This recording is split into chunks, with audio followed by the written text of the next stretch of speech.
We all know that going to the cinema requires an audience to purchase a ticket in order to view it, just as on streaming services or the streaming platform, you require to subscribe to that service in order to watch a movie. But the question is, what would it be like when you have to show a film in the cinema and do it for free? What could possibly be the necessary impact on the industry? We'll be taking a look at a one story and how possibly showing films in the cinema for some time for free has a would have a positive impact on the film industry. And also, is Marvel pulling out a gimmick, just a marketing gimmick, or it's indeed a genius one? We'll be taking a look at a story of how Marvel's Thunderbolts and the marketing of that particular movie could redefine, not for all movies, but a positive spin on how to keep the audience talking about a movie and then necessary impacts thereof afterwards. I am Papa Otu, and this is the Film Mandate. Stay tuned.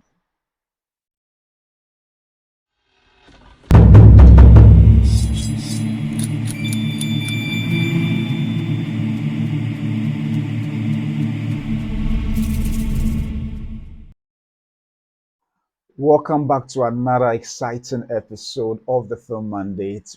This is episode 32, and I thank you all for joining me for this very particular episode.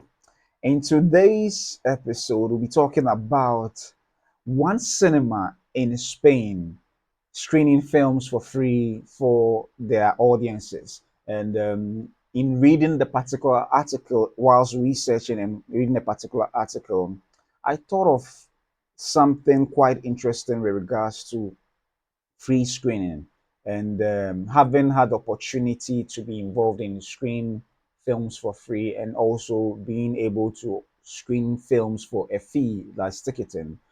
My thoughts went on in a particular direction and how possibly streaming films for free in the cinema for individuals to have the cinematic, theater experience may impact the film industry positively.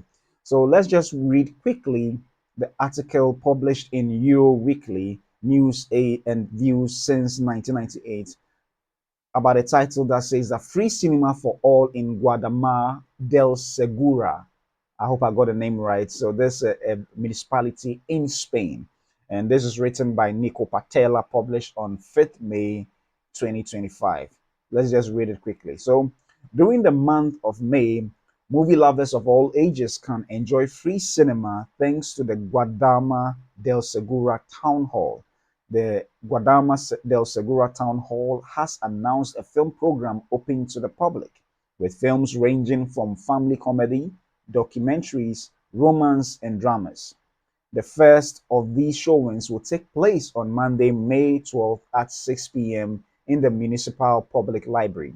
The film shown on this day of the month-long cycle will be Benvenuti al Sad, or Welcome to the South, a 2010 Italian comedy about rural life and family.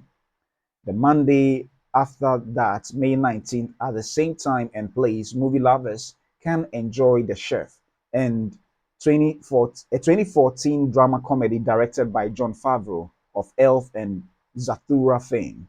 On Friday, May 23rd, this time at the Casa de la Cultura at 7 p.m., Retour Realms will be shown. This documentary focuses on French society and the evolution of working conditions in the last century. Not suitable for children under 12, the film will be shown with Spanish subtitles in its original French. While this and all other events in the program are free, for this particular show, when those interested in attending should attain a free invitation at, yeah. So after the weekend on Monday, May 26th, the library will once again host a show at 6 p.m. with 20th Annos No Important. I hope I got the phrase right.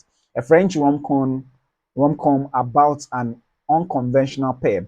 And to finish off a month of free cinema, the Casa de la Cultura will host cult classic Paris, Texas on on Friday, May 30th at 7 p.m. The 1984 film, directed by Wim Wenders, has received universal praise and it is considered one of the best films of the 1980s.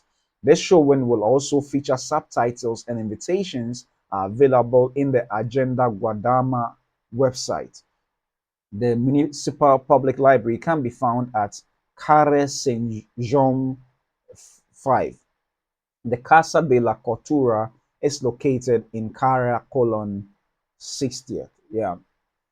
Yeah. So this is just an article where, just as we read, a municipality, a public library or a town hall in Spain is showing free cinema to the people in the municipality or the country at large, whoever will be willing to attend.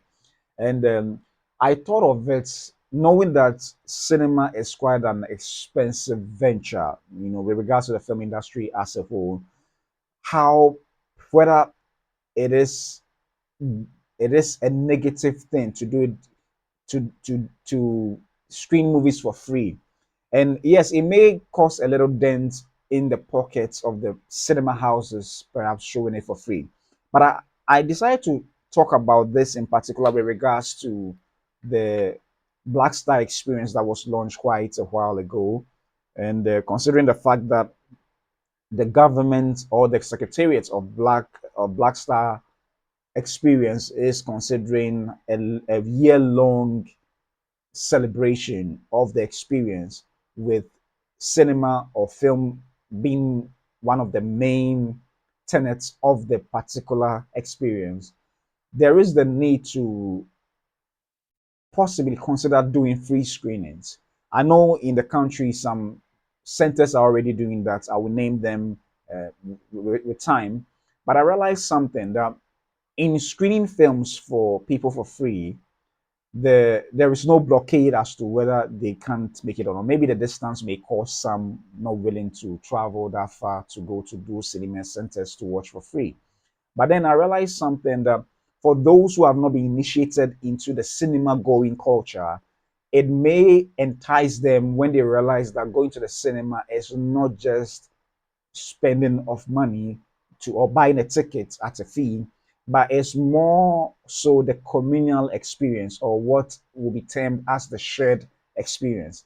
In as much as one can enjoy films from the comforts of their homes, it cannot be compared to being in a cinema place, not necessarily the cinema hall, but even it could be an open air theater where you see the visuals bigger and larger than life with the proper sound, surround sound system to make you feel absorbed into the film, compared to perhaps what you may have at home that may not have that 5.1 Dolby surround sound or whichever technology is being used.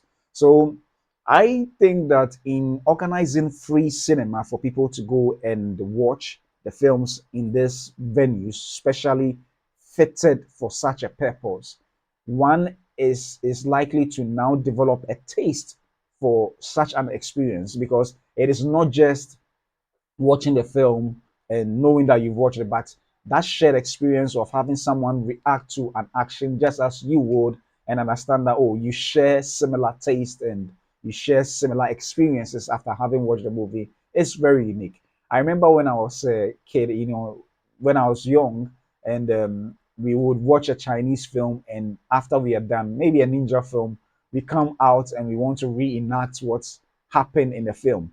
And the excitement is the fact that you know that you'll be going to school on Monday, perhaps if you had watched it over the weekend, and you'll be telling friends about what you watched together with your other friends at home. And it's always exciting because you always want to reenact what happened between the hero and the antagonist and all those things. And you realize that the fact that you watch a film together with your colleagues gives us a water cooler moment where you keep talking about what you saw and how exciting it was. And I believe that free cinema, not it shouldn't be done throughout, because definitely you don't want the cinemas to go broke, but just portions of it being used to entice individuals who have never even experienced the cinema going culture would possibly bring in more people into that fray. And I feel like it is indeed something worth emulating, particularly for the Black Star experience that will be celebrated year long. And I think in Ghana we have the Cinema Going Week, where the Black Star International Film Festival organize these things for individuals to participate. And already in Ghana, for those who may not know, if you are in Ghana, there are a number of centers that already do this, and they do it periodically. Some do it all year round. And I think, just to name a few, you have the African Film Society, an initiative by Blitz Bazawule, the director of the Color Purple musical, and the Burial of Kojo has this initiative called the what Classics in the Park, where he shows films from African filmmakers all over the continent, and he does this on Fridays and Saturdays. I don't know whether, I think it's periodical, but more often than not, it's quite a lengthy period of time where people go to the Akwalabone Park at Osu to watch these films. So, and it's free. It's an open uh, theater setup where you go to watch it for free, and it's quite exciting. You also have Page Center, Sackerman, Page Center at Sackerman Junction, where they also organize movies in the park on Fridays, and there's an initiative by Mr. Akest and Cinema 57. It's quite an excellent experience. So you can also go there to watch some of these films, this initiative. You also have National Theatre at Accra. They also show some films on Thursdays. I don't know whether it's all year round. Unlike a Page Center, it's all year round. Every Friday you go there, you have the opportunity to watch a film for free. Yeah, so that is also exciting. And then the Alliance Francaise has this open air amphitheater of a sort, where they show cinema, screenings of films for free. Yeah, and these are places you could also go to watch it as well. And it's quite an exciting time when you go there and you watch some of these things for free. Yeah, some are free, some are also paid for, but you can look out at some of these venues for free screenings. And just as I was saying, these free screenings lend the opportunity to entice people who have never had the cinema going culture to participate. For those who love sports in particular, you know that the experience watching sports, even though live, in in your own home, cannot be compared to being at the sports stadium itself and encountering the spectacle for yourself. And such a same for cinemas, particularly in the opening weekends, and even in general, just being in the cinema in general, the watching the films feels larger than life, particularly if you have some of the best cinema settings ever. So I think free screenings should be incorporated, particularly into the Black Star experience for the film section, so that it will rope in people to develop a cinema going culture, which in the long term would help the cinema setups that exist in this country, because the lifeblood of the film industry in particular is dependent on a cinema going culture to help the filmmakers recoup the finances they've invested in these films, in order to help them keep making the films with so much love. With so much love. Yes, other outside the streaming service platforms, the cinema going culture, it's so important, it's so necessary. And I hope that the secretariat will consider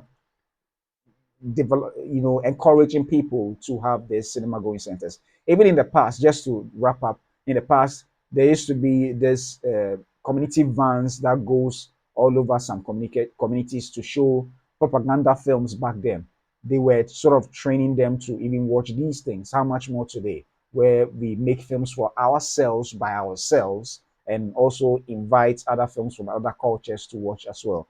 So yeah, the cinema going culture is necessary if we really want to build our industry. And thanks to these places, thanks to African Film Society, the Page Center, Movies in the Park by Mr. Akest, and the Cinema 57, and also the National Theatre and Alliance Francaise. They've been doing a good job to train people, to show people films, show people films. So they've done a good job, and I indeed appreciate what they've been doing, and I'll keep, sort of drumming or publicizing some of this positive initiative with regards to the film industry. Yeah, so that is exciting. That is exciting.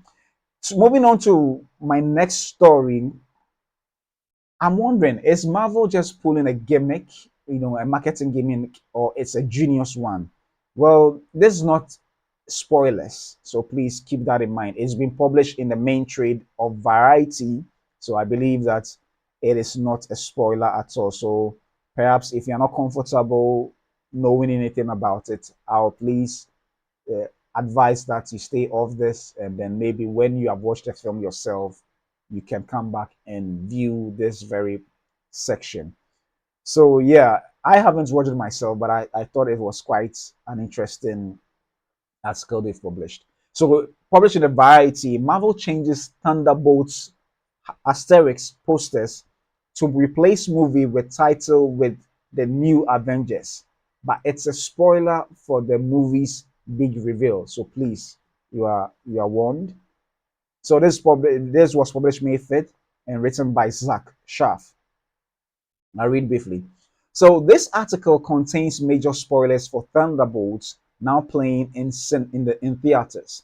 Marvel Studios is wasting no time spoiling the ending of its new summer tentpole, Thunderbolts. A giant billboard in Los Angeles promoting the Marvel movie got a massive facelift during the end of the film's opening weekend as the title changed from Thunderbolts to the New Avengers. The studio then posted a video of the film's cast ripping the Thunderbolts title off the poster to reveal the New Avengers. The poster on the ticketing website like Fandango has also changed to read the New Avengers. I think I will leave it here.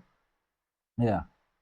Okay, let me just read a couple more because it looks like some fans are reacting to it. So, Marvel fans had long been wondering why the official Thunderbolts asterisk title included an asterisk. The answer is revealed in the third act of the movie when Valentina Allegra de Fontaine, Julia Louis Dreyfus, I hope I pronounced the name right, announces the group's name is the New Avengers. The team includes Yelena Belova, Florence Pugh, Bucky James, Sebastian Stan, Red Guardian David Harbour, John Walker, Wyatt Russell, Ghost Hannah John Kamen, and Sentry Lewis Pullman. It felt like if Val is also trying to pull a switcheroo and sell the new Avengers to the world, we could do that too. Director Jake Schreier said said told the New York Times about the marketing change, especially given that the asterisk has been on the movie for a year. Hopefully, it doesn't feel sweaty.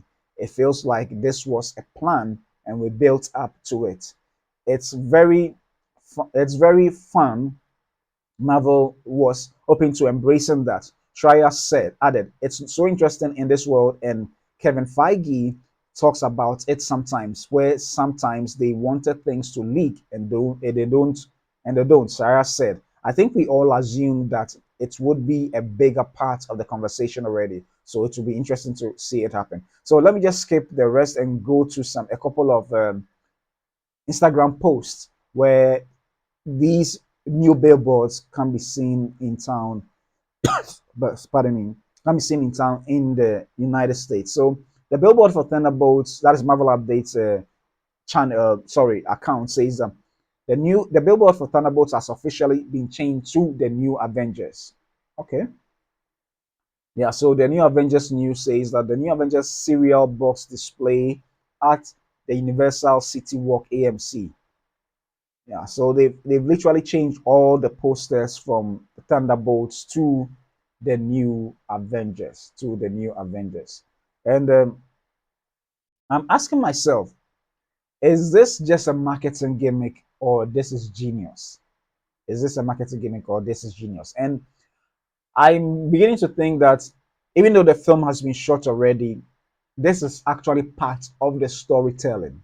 It's it's as if the film is aware of the world that we exist in, where even though the characters live in their bubble and may not know what is happening outside their world, which is our real world, the part of the storytelling is also what is happening now, where Now, the old posters that had the Thunderbolts asterisk has now evolved into the new Avenger. Just as they said, the Julia, the main character, the one who assembled the Thunderbolts, have actually in the so this is not a spoiler, but in the trailers, if you watch the trailers, you had Julia's character selling to the Senate or the government of the day that the Avengers, the OG Avengers, don't exist now. They are nowhere to be found. So she was pitching a team of anti-heroes, so to speak, to take the position of the Avengers to be able to defend the world from threats that otherwise may leave the world vulnerable. So for the members of the Thunderbolts, particularly David Harbour's character, Red Guardian, proposed the name Thunderbolts. However, Julia's character is like, no, this is the new Avenger. So this is now why it's changed from Thunderbolts asterisk to the new Avengers. And I think it's quite an interesting marketing strategy because then for those who are more engrossed in Avengers and would want to watch Avengers films and perhaps nothing else, they would definitely take interest in this and they go to take a look at it. Why the new Avengers? And rightly so, because Julia's character sold the Thunderbolts as the new Avengers. I think it makes sense if they had to come up with this the marketing idea of changing the posters afterwards, and it's quite interesting. Yeah, and I think it to even have an asterisk in the title, I think it's never been done before. There have been shorter titles, there have been longer titles, a whole sentence or a whole phrase. Yes, but for this particular one, with the asterisk in particular, considering fun people who always want to know what is really behind any item or any visual, it got people talking about it for quite some time. That what is the meaning of the asterisk? A lot of people were assuming the asterisk stand for Louis Pullman's character, that is Sentry, and just that because Sentry's power is said to be is he said to have the power of a million suns exploding in him. So they assume that the asterisk is a symbol for the sun, his power. But finally, we've got to understand that no, the Thunderbolt asterisk is just to say that it means more than just Thunderbolts. They actually are the new Avengers. And for the lessons to be gleaned in there, it makes even I even would have wished that my thought of it is that just assume that the movie was after some time in the cinemas, it was sort of going down in terms of viewership. And then this title was changed to reflect the new Avenger with an addition of an end credit scene. I'm sure it would have drawn people back to the cinemas to go and take a look at it and wonder, oh, okay.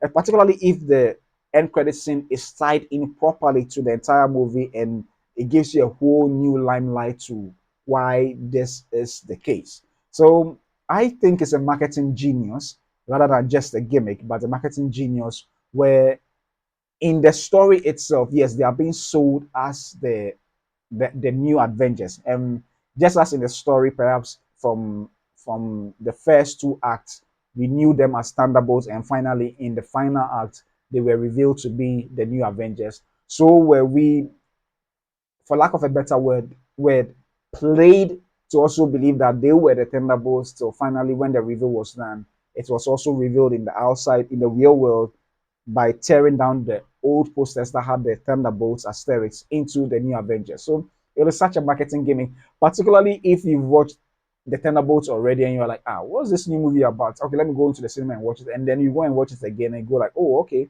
it's the same old thing. Yeah, but that would not be nice. But I think people will be curious to know why the name changed. And perhaps they may go and watch it again with a different fresh eyes, towards the movie, and then perhaps have a better understanding of what this film is all about. Yeah. So it's indeed good. I think it's a new strategy that may going forward perhaps I don't think it will apply to every film necessarily, but then it gives a different angle where you realize that the storytelling just doesn't exist within the world of the film, but also could expand to the real world itself. And that is quite an interesting marketing genius idea that they have proposed. And I think for now, with time, people may study it further and wonder how that plays into film, film titling going forward. Film titling going forward. So Marvel has done it again, coming up with something new and fresh and refreshing. And it looks like the Thunderbolts is doing very well in the cinemas. They've already surpassed $100 million. I think 170, almost $170 million or so in its opening weekend. And I'm sure it's going to do big box office numbers because the early reviews are very good, saying that the movie itself has emotional depth in as much as there are some few jokes sprinkled out around there in the movie. And it's not just a throwaway joke, but it seems to make sense within the context of the team dynamics of the new Avengers. I mean, now that's how we're going to call them. Yeah. So, yeah, it is indeed interesting and exciting that such a marketing strategy exists. And we'll see how it's going to go forward, in the days coming when it gains more momentum and so forth. Yeah, so this wraps up my stories for this particular episode of the Film Mandates, and this is the episode 32. And thank you very much for joining me for this very episode. And I'll come your way again with another episode tomorrow, right here on the Film Mandates. I'm Papa Otu. See you soon.